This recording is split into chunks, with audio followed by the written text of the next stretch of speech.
A mí me resulta un libro imprescindible de leer y voy a tratar de explicar por qué, dando un camino bastante indirecto, pero pasando por algunas de las cosas que dijo Agustín. Creo que el tema central de este libro es la dialéctica entre la economía y la cultura. Y naturalmente uno puede tomar tres posiciones sobre esto. Puede creer que la cultura es quien condiciona fuertemente la economía, que es la tesis que defiende Maggi en este libro. Puede creer al revés, que la economía es la que define la cultura, como por ejemplo este pasaje que les voy a leer, que demuestra la historia de las ideas, sino que la producción intelectual se transforma con la producción material. Es decir, yo creo que la historia de las ideas y todas las historias. Este pasaje lo hicieron dos venerables escritores que se llaman Marx y Engels, y es un pedazo del manifiesto comunista. Bueno, y la tercera alternativa, que es un poco la posición de Agustín, es la posición de que interactúan. Es decir, la economía actúa sobre la cultura y la cultura actúa sobre la economía en una relación dialéctica triple. Y me gustó muy lindo eso del papel, tijera y piedra, porque también en esta mesa usamos papel, piedra y tijera. Es decir, Maggi sin duda es papel, es el escritor. No hay ningún plomo, ¿no? Agustín es la tijera, porque acaba de cortar, acaba de disecar ese libro y yo me ensigno el papel de piedra por lo que me hago a continuación. Es decir, yo soy un firme convencido de que siempre, absolutamente siempre, la economía es la que determina la cultura y no al revés. Es decir, que no hay tal interacción, es decir, que la cultura es un edificio que se construye sobre los cimientos económicos de la sociedad, que es lo que decían los clásicos.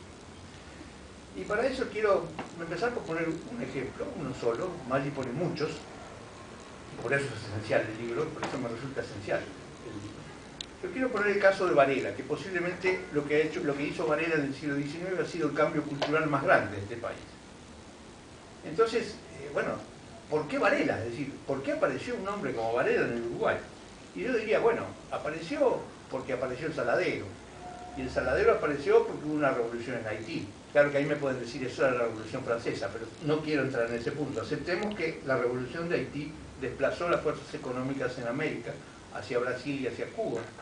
Y entonces eso reclamó una demanda de alimentos para esclavos, y eso determinó que el Río de la Plata y el Río Grande fuera productor de tasajo para alimentar a los esclavos, y eso determinó que ingresara lentamente la máquina a vapor, por ejemplo, el Saladero de Lafone en el Rincón del Cerro, y eso determinó que Lafone se diera cuenta que los criollos no podían manejar las máquinas a vapor porque tenían manómetros y tenían presiones y había indicaciones precisas que manejar, y entonces le pidió al superior gobierno que le dejara importar vascos, cosa que le concedió el superior gobierno, de modo que Lafone se convirtió en importador de vascos, y así como importó vascos para su saladero a vapor, para reemplazar a los criollos que no podían leer los manómetros de las máquinas, junto con la llegada de otro acontecimiento absolutamente fortuito, que fue la llegada de Garibaldi, luego derrotada la República Saladera de los Farrapos. Garibaldi se refugió en el Uruguay, se convirtió en el general del Partido Colorado, y eso seguramente determinó que muchos italianos, cuando luego Garibaldi volvió a Italia y inició el proceso de unificación italiana, y esto seguramente contribuyó a que muchos italianos que tenían problemas económicos decidieron venir al Uruguay. Acá tenemos dos ejemplos, o tres ejemplos de descendientes de inmigrantes europeos que vinieron al Uruguay en el siglo XIX. Y en el siglo XIX, o principios del siglo XX, precisamente motivados por lo mismo que estaba pasando, es decir, porque la máquina a vapor ahora se introducía en las imprentas, se introducía en todas las zonas de la producción y eran necesarios trabajadores más o menos calificados, que en realidad no podían ser reciclados, no podían provenir desde los criollos, es decir, que era necesario importar europeos, y así se llegó más o menos a 1870.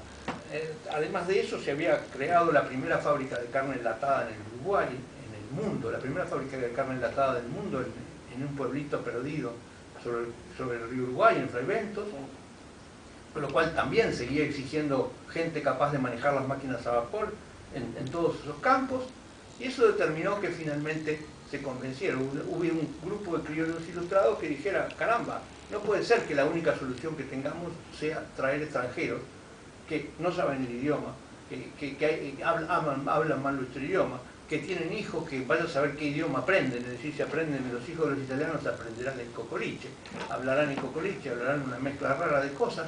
Esa gente formó un grupo de amigos que se llamó la Asociación de Amigos de la Educación Popular, y de ahí surgió José Pedro Varela con la idea de que ¿por qué no hacemos una enseñanza que permita producir los trabajadores para la máquina a vapor, que permita asimilar a esa avalancha de migrantes? En esa época posiblemente había más emigrantes en el país que nacionales, que criollos. Y entonces, oh maravilla, la economía decidió que había que hacer un cambio cultural. Y eso ocurrió, y ese cambio cultural, que fue la reforma educativa de Varela, siguió posteriormente la Universidad Nueva, que era la consecuencia de lo mismo, asimilar a los emigrantes y de prepararlos para las industrias a vapor, para la electricidad y para todo eso que estaba ocurriendo en el mundo y que llegaba al mundo. Bueno, eso es un ejemplo entre muchos. Por supuesto, para demostrar la tesis a la cual los clásicos y yo creemos, que siempre la economía determina la historia de las ideas y la evolución de las ideas, habría que recorrer caso por caso. Es decir, no hay otra manera. La única manera de convencer a alguien de que eso es así es que no hay ningún caso contrario. Por supuesto, yo no puedo explicar ahora todos los casos, caso por caso, todos los cambios ideológicos que han ocurrido en el planeta para demostrar que siempre hay una base económica detrás. Bueno, y ahí es donde el libro de Maggi es fundamental. El libro de Maggi pasa revista sistemáticamente a los cambios de ideas en el Uruguay. De modo que es un excelente ejemplo diciendo, bueno, caramba, si yo quiero defender mi tesis tengo que leer caso por caso y mostrar caso por caso por qué creo que hay una base material, como ocurre en el caso de Varela. De modo que para mí me resulta imprescindible un libro como este, es una gran ayuda. Yo le agradezco mucho, Carlos, que me haya evitado el trabajo, me haya puesto todos los casos que tendría que explicar, que poder explicar, para ser fiel a mi tesis. En otras palabras, leer los libros con los cuales uno está de acuerdo es muy importante, pero mucho más importante es leer los libros con los cuales uno no está de acuerdo. De modo que, Carlos, muchas gracias por estar. Muy bien.